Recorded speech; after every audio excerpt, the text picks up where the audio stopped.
Do not open that envelope! Richard Whitmore's voice cracked through the courtroom so sharply that even the court reporter stopped typing. Every head turned at once. The air conditioning hummed above rows of polished oak benches, but the room suddenly felt heavy, almost breathless. Judge Naomi Carter did not flinch. Her dark eyes remained fixed on the sealed ivory envelope resting beside her gavel. The fluorescent lights reflected across its smooth surface as if it carried more weight than every stack of legal documents surrounding it. Richard slowly rose from his leather chair, smoothing the front of his expensive navy suit with trembling fingers. Only seconds earlier, the billionaire had been smiling with effortless confidence, surrounded by a team of elite attorneys who had spent weeks assuring him this case was already over. Now his smile had vanished. "Your Honor," one attorney interrupted quickly, forcing a polite smile, "that envelope was not entered into evidence. We respectfully request that it be removed immediately." Naomi looked at him without changing expression. "The court will decide what is relevant." The words landed softly, but the silence afterward was deafening. Richard exhaled through clenched teeth. "You are making a mistake." His voice was lower now, controlled, almost pleading. Several reporters exchanged confused glances.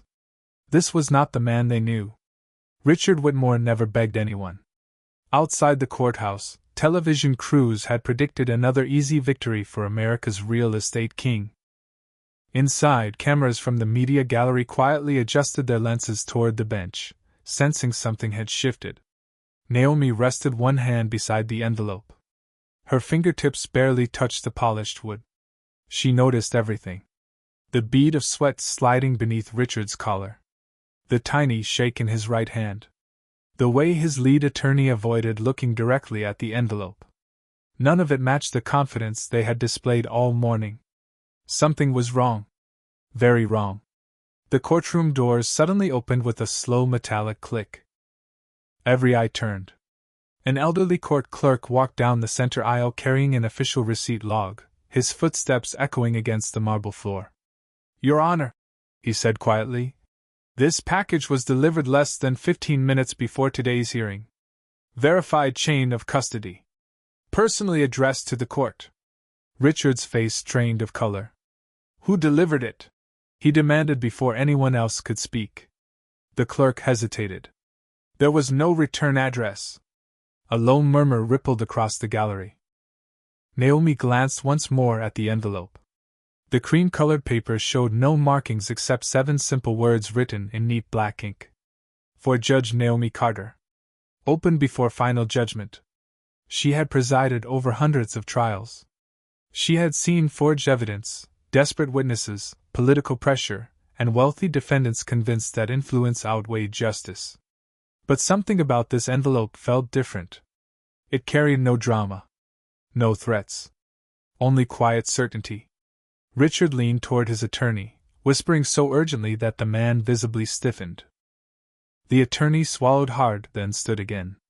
"Your Honor, my client requests a brief recess before any further proceedings." Naomi slowly reached for the envelope instead.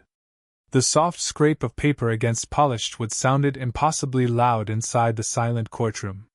Richard took one involuntary step forward. "Please," he whispered, almost too quietly to hear. "Do not do this." Naomi's fingers slipped beneath the sealed flap. Then, just as she began to break the seal, a deputy marshal rushed through the courtroom doors carrying a second envelope and spoke words that caused every person in the room to freeze where they stood. The deputy marshal stopped just inches from the bench, his polished shoes scraping softly across the marble floor. Every camera in the courtroom swung toward him. His breathing was uneven, as though he had climbed every flight of stairs without stopping. He held up the second envelope with both hands. "Your Honor," he said carefully, "this was delivered by a federal investigator less than 60 seconds ago. He said it must stay sealed until you receive the first one." The room fell into another crushing silence. Naomi Carter slowly looked from one envelope to the other. They matched perfectly. Same ivory paper. Same neat handwriting. Same black wax seal pressed with an unfamiliar emblem. Richard Whitmore's jaw tightened. His expensive watch glinted beneath the courtroom lights as he instinctively reached toward his lead attorney. "This cannot be happening," he whispered. His attorney did not answer. He simply stared at the envelopes as though he recognized them.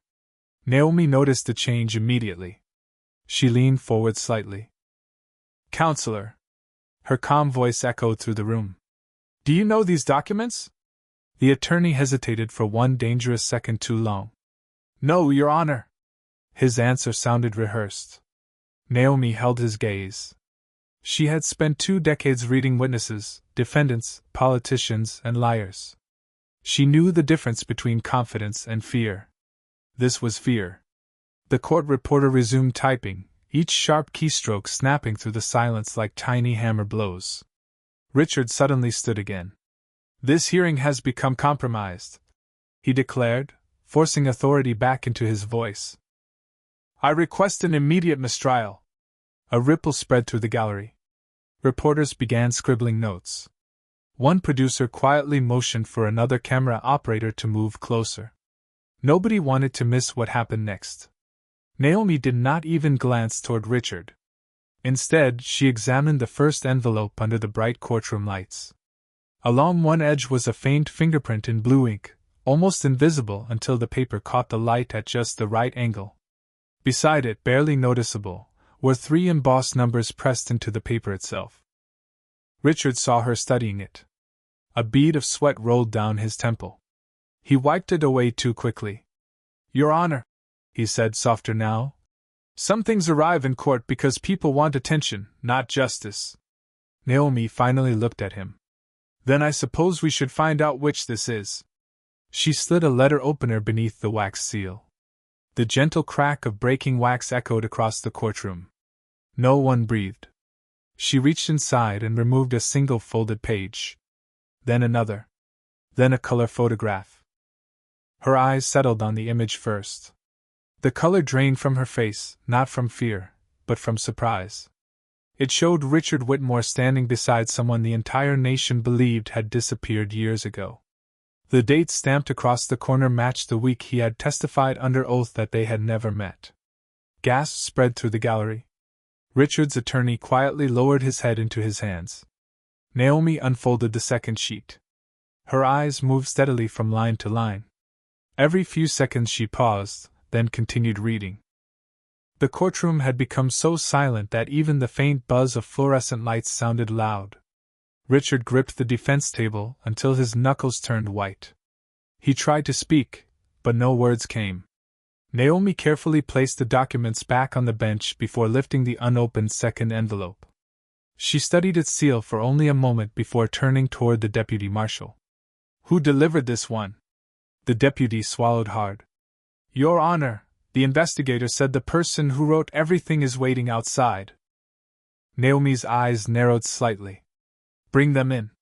The courtroom doors began to open, and the first silhouette stepping through made Richard Whitmore stumble backward without saying a single word. The courtroom doors swung open with a slow metallic groan, and every conversation died before it could become a whisper. A woman in her late 60s stepped inside wearing a plain charcoal coat, carrying nothing except a worn leather folder pressed tightly against her chest. No security escort. No entourage. Just measured footsteps echoing across the marble floor. Richard Whitmore stared at her as if he had seen a ghost. His breathing caught. "That is impossible," he muttered under his breath. Judge Naomi Carter watched every flicker cross his face. She noticed the billionaire's shoulders tighten, the slight tremble beneath his perfectly tailored cuff, the way his expensive shoes suddenly seemed rooted to the floor. The woman stopped at the witness stand and lifted her chin. "State your name for the record," Naomi said calmly. "Evelyn Brooks." The name landed like a stone dropped into still water. Several reporters immediately searched through their notes. One young journalist looked up so quickly that his chair squeaked across the floor. Richard's attorney closed his eyes for a brief moment. He recognized the name. Richard forced a laugh that sounded hollow inside the silent courtroom. "Your Honor, this woman has no connection to this case." Evelyn slowly turned toward him. You have spent 12 years hoping nobody ever heard my name again. The gallery erupted into nervous murmurs before Naomi raised one hand. Silence returned instantly. Evelyn carefully placed the weathered leather folder onto the witness stand. The old brass clasp reflected the courtroom lights. Her fingers lingered on it for a second, almost reluctant to let go. I worked for Whitmore Holdings for 20 years, she said. I was the executive records supervisor. Richard stepped forward before his attorney could stop him. She was dismissed for misconduct. Evelyn looked directly into his eyes. No. I resigned the morning after I found something you thought had already been destroyed. Richard's confidence cracked again. Naomi noticed another bead of sweat sliding beneath his collar. Cameras zoomed closer. Even the courtroom artists stopped sketching. Nobody wanted to miss a single expression. Naomi leaned slightly forward. Mrs. Brooks, what is inside that folder? Evelyn rested both hands on the leather cover. Copies. Richard slammed one palm against the defense table. The sharp sound ricocheted across the courtroom. Those documents are fabricated. His own voice startled him. It had become louder than he intended. Naomi never looked away from Evelyn. Open it. The brass clasp clicked softly. Inside were dozens of neatly organized documents, each protected inside clear sleeves. Contracts. Internal memos. Financial records. Handwritten notes. Every page carried matching dates. Every signature matched evidence already admitted during the trial. Richard's attorney slowly removed his glasses and rubbed his eyes. He no longer looked confused. He looked defeated. Naomi accepted the first document from the bailiff. Her eyes scanned the page. Then another. Then a third. Every document filled another missing gap. Every signature connected another piece of the puzzle. Richard shook his head over and over, almost imperceptibly. She cannot prove where those came from, he whispered, trying to convince himself more than anyone else. Evelyn reached into the folder one final time. Instead of another document, she lifted a small silver key attached to a faded blue tag. The metal caught the overhead lights, flashing briefly across the courtroom walls. I never came here for revenge, she said quietly. I came because this opens the last place he forgot to erase. Naomi's expression remained calm, but something changed behind her eyes. What does it unlock? Evelyn looked toward Richard before answering. His face had become completely colorless. His lips parted, yet no sound came out. Then she spoke 4 words that froze every person in the courtroom. The original evidence vault. The words hung in the courtroom like a storm cloud that refused to move. The original evidence vault.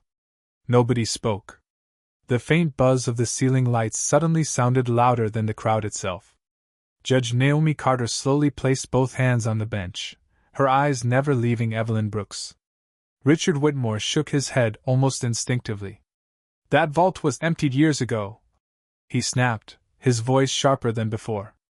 Evelyn answered without blinking. That is exactly what you were told. A ripple of whispers rolled through the gallery. Reporters leaned forward. Camera shutters clicked one after another, filling the silence with nervous mechanical bursts. Naomi noticed something everyone else missed. Richard was no longer arguing with Evelyn. He was arguing with the possibility that she was telling the truth. His breathing had become uneven. His left hand remained buried inside his jacket pocket as though searching for something that was no longer there. Mrs. Brooks, Naomi said calmly, how do you know the vault still exists? Evelyn slid the small silver key across the witness stand. It scraped softly against the polished wood. Because I locked it myself. Richard's attorney suddenly stood. Your Honor, I need to speak with my client immediately. Naomi did not even look at him. Denied. The attorney slowly sat back down, the confidence draining from his face. Richard leaned closer and whispered through clenched teeth. You are destroying your own case. The attorney swallowed hard. I am trying to save what is left of it. Richard stared at him in disbelief. Across the courtroom, Naomi reached for the key but stopped halfway. Her eyes settled on the faded blue tag attached to the ring. Years of handling evidence had trained her to notice details others ignored. Beneath layers of worn ink was a handwritten inventory number. It matched the number printed on one of the documents from the first envelope. She did not announce it. She simply memorized it. The gallery had not noticed.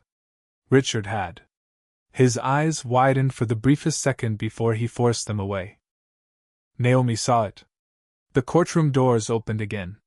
This time 2 federal investigators entered carrying a sealed metal case.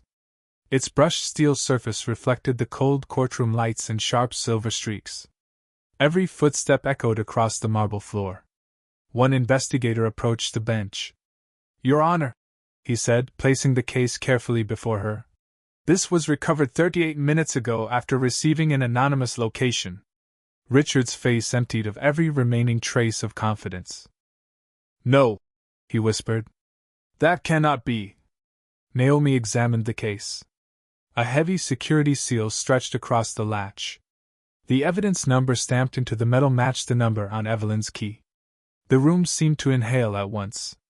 Several spectators instinctively reached for their phones before court officers quietly motioned them to lower them. Nobody wanted to blink. Naomi rested her hand lightly on the cold metal. It vibrated almost imperceptibly as the courtroom ventilation system hummed beneath the floor. "Counsel," she asked Richard's attorney, "have you ever seen this evidence container before?" The attorney stared at it for several long seconds. His lips parted. Nothing came out. Finally, barely above a whisper, he answered, "Yes." Richard turned toward him so quickly that his chair rolled backward several inches across the polished floor. "You said it was destroyed!" The attorney closed his eyes. "That is what I was told." The courtroom erupted into overlapping whispers before Naomi raised the gavel only an inch. Silence returned instantly. She looked at Richard with the same steady expression she had worn since the trial began. "Mr. Whitmore, is there anything you wish to tell this court before this seal is broken?" Richard opened his mouth. No words came. His shoulders sank for the first time all day. Across the room, one of the investigators quietly removed a pair of white evidence gloves and reached toward the steel latch. Then his radio crackled to life with one urgent sentence that made every federal agent freeze in place. "Stop. The vault was not holding documents. It was holding someone." The investigator's hand froze inches above the steel latch as the radio hissed again. "Repeat," he demanded. Static crackled through the speaker before the voice returned, colder this time. "The vault contained a protected witness. She is alive." A wave of stunned silence swept across the courtroom. Even the television cameras seemed to stop moving. Judge Naomi Carter slowly lowered her hand from the evidence case, but her eyes remained fixed on Richard Whitmore. She did not speak. She simply watched him. That was enough. Richard's composure shattered. "This is absurd," he shouted, his voice echoing off the marble walls. "You are listening to anonymous voices and fairy tales instead of facts." His words sounded powerful, but his trembling hands betrayed him. Sweat darkened the collar of his crisp white shirt as he reached for the defense table to steady himself. His lead attorney did not move. He simply stared at the floor. Naomi noticed that silence more than the outburst. Loyal attorneys argued. Defeated attorneys stayed quiet. "Bring the witness in," Naomi said. Richard immediately pointed toward the bench. "No. You cannot allow this circus." Naomi looked directly at him. "This court decides what enters this room. Not wealth. Not influence. Not fear." The words were calm, yet they landed harder than any shout. Several investors seated behind Richard exchanged uneasy glances. One quietly loosened his tie. Another reached for his phone beneath the bench, checking market alerts with shaking fingers. Outside the courthouse, helicopters hovered overhead, their distant blades vibrating through the courtroom windows like a low heartbeat. Inside, every breath felt louder than before. The steel evidence case remained unopened between Naomi and the investigators, reflecting the cold ceiling lights across its brushed metal surface. Then the rear courtroom doors opened once again. 2 federal marshals entered slowly, escorting a woman whose face remained hidden beneath the brim of a simple gray hat. She walked carefully, each step measured, almost cautious after years of silence. Richard saw her first. His entire body stiffened. His lips parted. No sound came out. The woman stopped several feet from the witness stand. One marshal gently nodded. She lifted the hat. Gasps erupted across the gallery. Richard stumbled backward until the edge of the defense table caught him. "No," he whispered. "You." The woman looked older than the photographs from the first envelope, but unmistakably the same person standing beside Richard years earlier. Naomi recognized her instantly. She was the missing executive whose disappearance had become one of the biggest unsolved corporate scandals in the state. Richard had testified under oath that she had resigned voluntarily before leaving the country forever. She looked directly at him. There was no anger in her eyes. Only exhaustion. "Hello, Richard." His breathing became ragged. "You were supposed to." He stopped himself too late. The sentence hung unfinished inside the silent courtroom. Naomi's eyes narrowed almost imperceptibly. Every reporter in the room scribbled furiously. Every camera zoomed closer. Richard's attorney slowly removed the identification badge from his suit jacket and placed it quietly on the defense table. "Counsel?"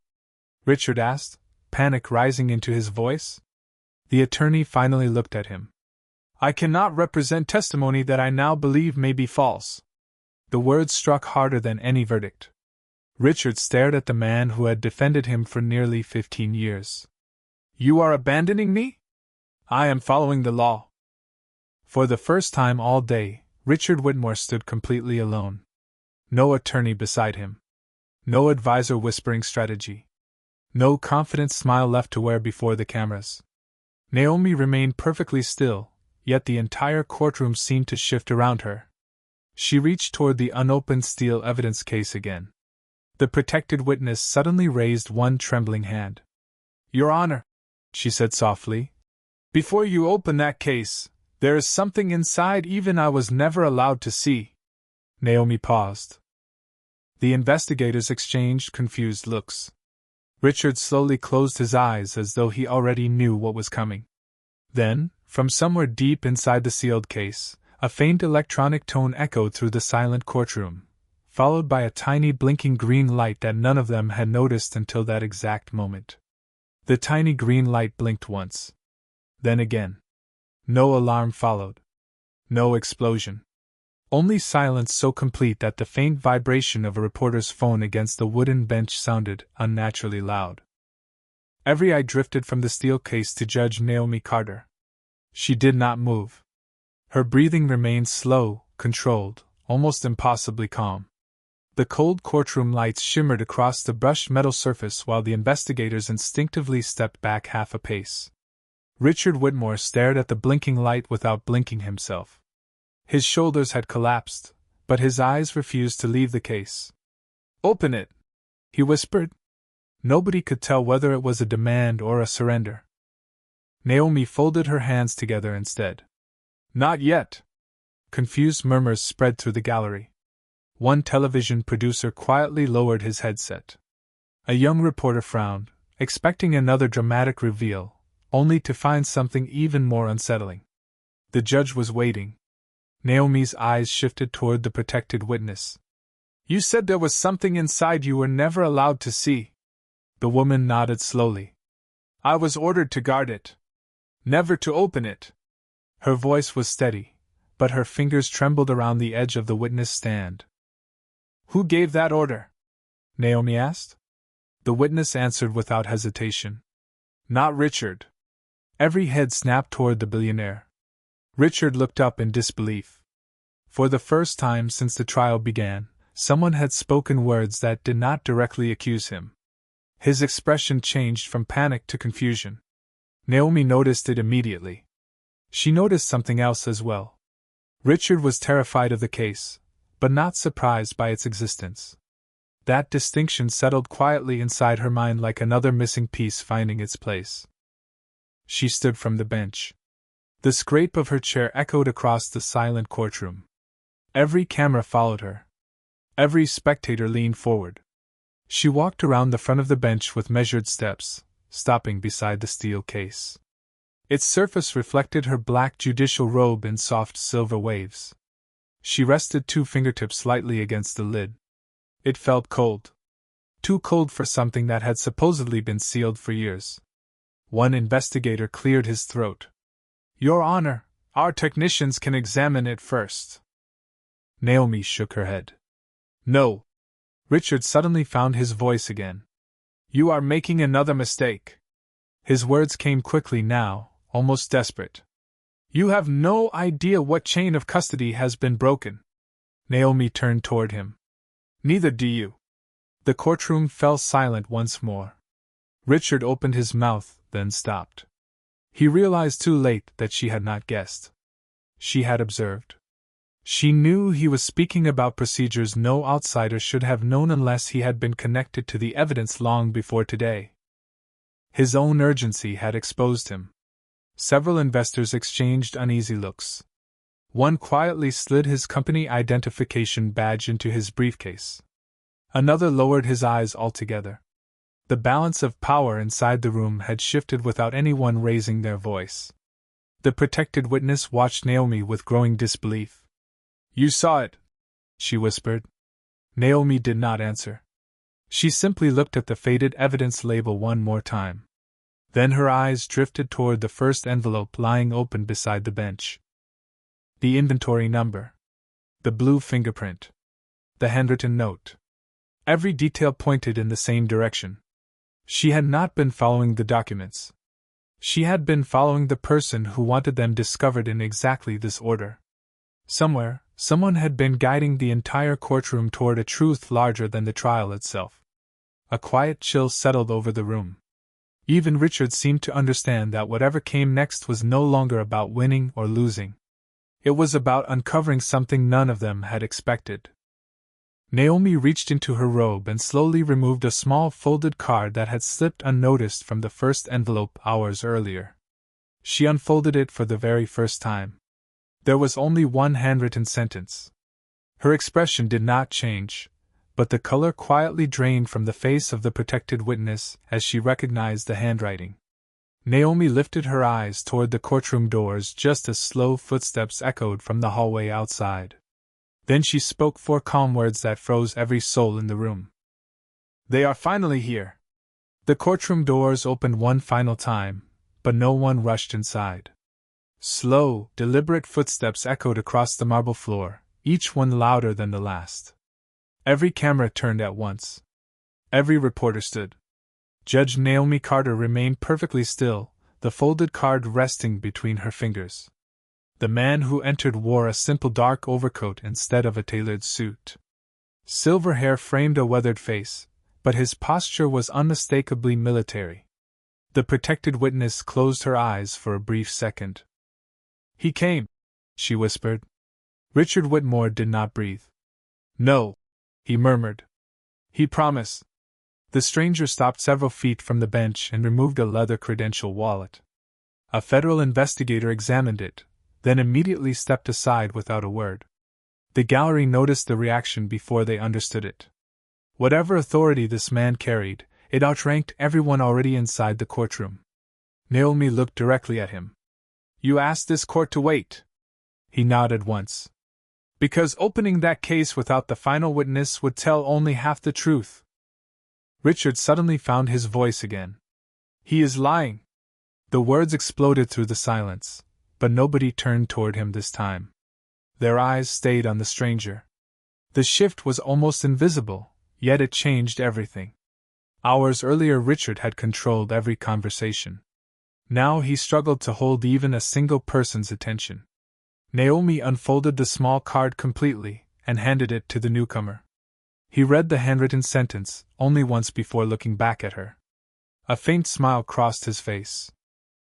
"You noticed the inventory number," Naomi answered quietly. "It was never about the evidence. It was about the sequence." The stranger nodded with unmistakable respect. Several reporters exchanged confused looks. One whispered, She solved it before anyone else. Naomi did not acknowledge the comment. She simply turned toward the steel case. You wanted me to discover the documents in a specific order because if the case had been opened first, every record inside could have been challenged as fabricated. Exactly, the man replied. Only after establishing the chain independently could the contents become undeniable. A hush swept across the courtroom. The realization spread slowly from row to row. The black judge everyone had quietly underestimated throughout the trial had never been reacting to events. She had been assembling them. Richard's shoulders sagged another inch. His confidence disappeared completely. Naomi looked at him for a long moment. There was no triumph in her expression. Only certainty. You believed I would rush, she said. You counted on confusion. Richard stared at the floor. I counted on everyone seeing what I wanted them to see.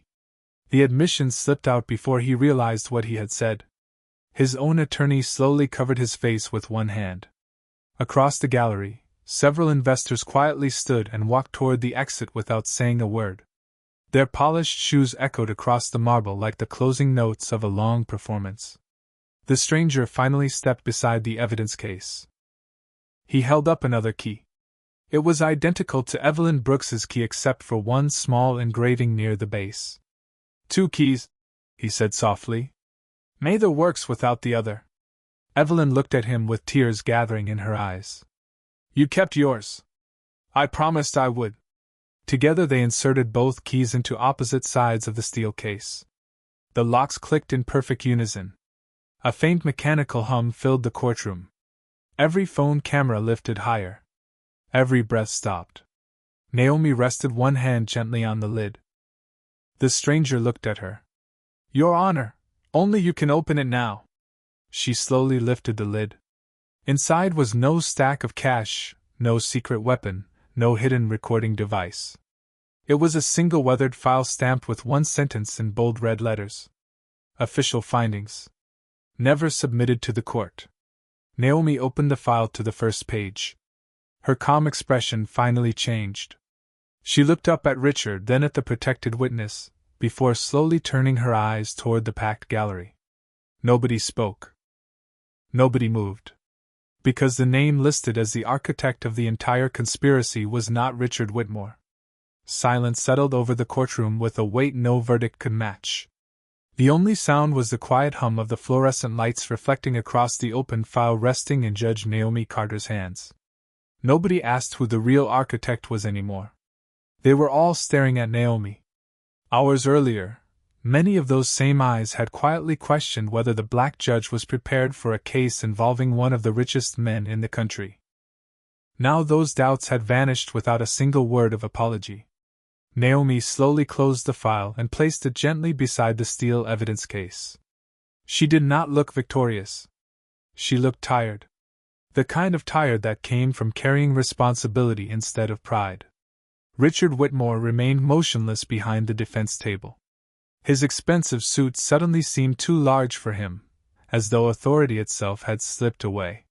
He looked toward Naomi, not with anger, but with something far more difficult to hide. Regret. I judged you before this trial even began, he said quietly. The confession was so soft that the microphones barely caught it. Yet every reporter heard enough. Every camera remained fixed on his face. Naomi met his eyes for a long moment. You judged what you expected to see, she answered calmly. Not what was actually before you. Richard lowered his head. He searched for another argument, another excuse, another explanation that would protect what remained of his reputation. None came. Across the gallery, one investor slowly removed the lapel pin bearing Whitmore Holdings' emblem and slipped it into his pocket. Another stood and crossed the aisle toward the public seating reserved for victims and witnesses. No announcement was made. The room simply began choosing truth over influence. Evelyn Brooks wiped a tear from the corner of her eye before looking at Naomi. I spent years believing nobody would ever believe me. Naomi offered the faintest smile. The truth does not disappear because powerful people refuse to look at it. The words were gentle, almost quiet, yet they spread through the courtroom more deeply than any dramatic speech could have. The older federal investigator standing near the steel case removed his glasses and looked directly at Naomi.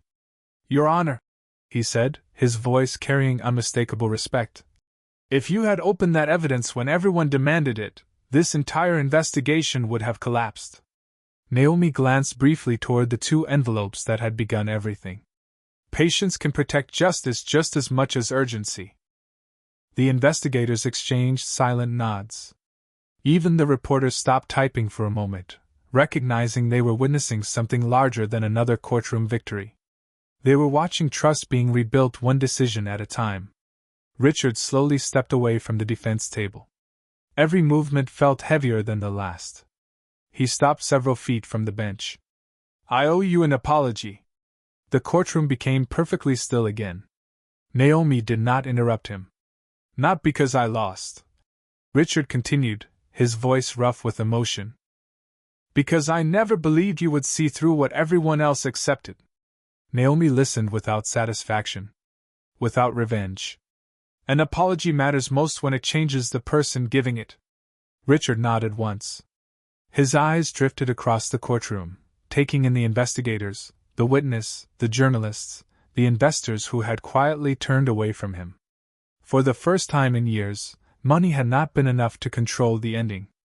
The protected witness walked toward Naomi with careful steps. She stopped beside the bench and whispered, "You never raised your voice." Naomi looked down at the unopened final page still tucked inside the weathered file. "I did not need to." The witness followed her gaze. "You have not read the last page." Naomi rested one hand lightly on the folder. The room had grown calm, almost peaceful, but an uneasy feeling lingered beneath the silence like distant thunder waiting beyond the horizon. She looked toward the final sealed page, its edge marked with a handwritten note different from every document that had come before. "Only after the verdict." Naomi's fingers paused just above it. No one spoke. No one moved.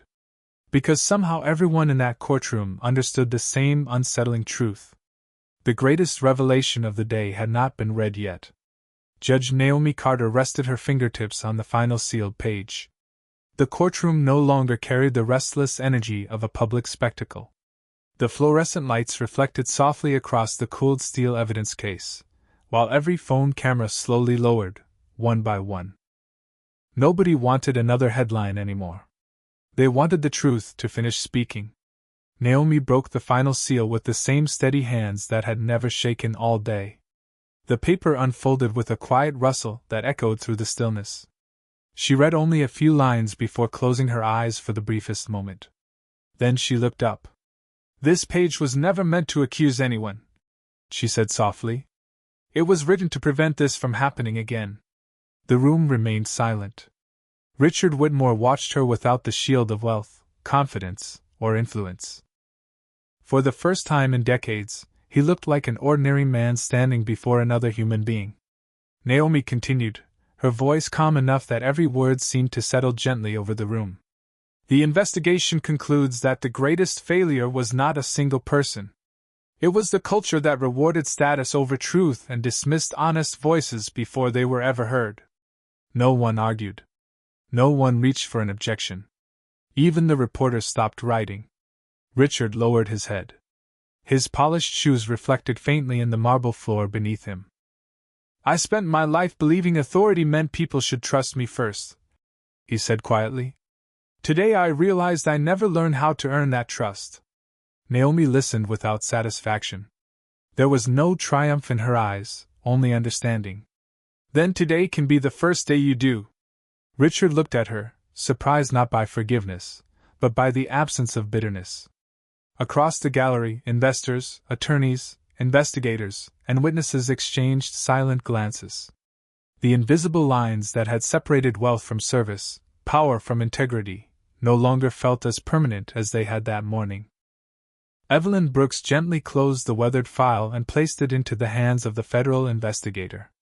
"I carried this for years because I was afraid nobody important would believe me," she whispered.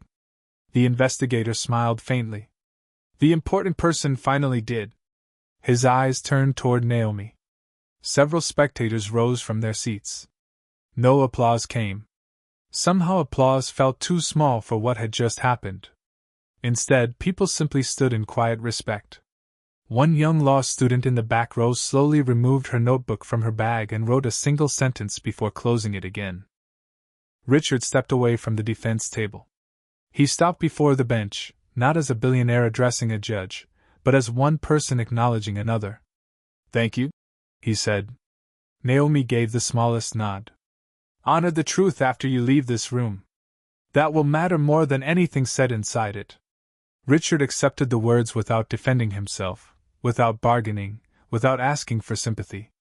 It was the first honest thing he had done all day. Court officers quietly opened the tall wooden doors. Late afternoon sunlight poured through the hallway windows, replacing the cold fluorescent glow with warm amber light that stretched across the marble floor. Naomi gathered the 2 envelopes, the final report, and the empty evidence folder into one careful stack. The steel case remained behind, its purpose complete. She stepped down from the bench and walked toward the exit at an unhurried pace. Her black robe moved gently with each step. No cameras rushed after her. No reporters shouted questions. The crowd simply parted in silence, creating a clear path without being asked. Richard remained standing where he was, watching her disappear into the golden light. Only after the courtroom doors closed behind her did he quietly remove the gold name pin from his jacket and place it on the empty defense table. He left it there. Outside, the evening sun reflected across the courthouse steps as a soft breeze carried away the last echoes of the day. Naomi paused for a single breath, looked toward the open sky, and continued walking without ever looking back. Behind her, the courthouse stood exactly where it always had. But everyone who walked out of it carried a different understanding of what real power looked like.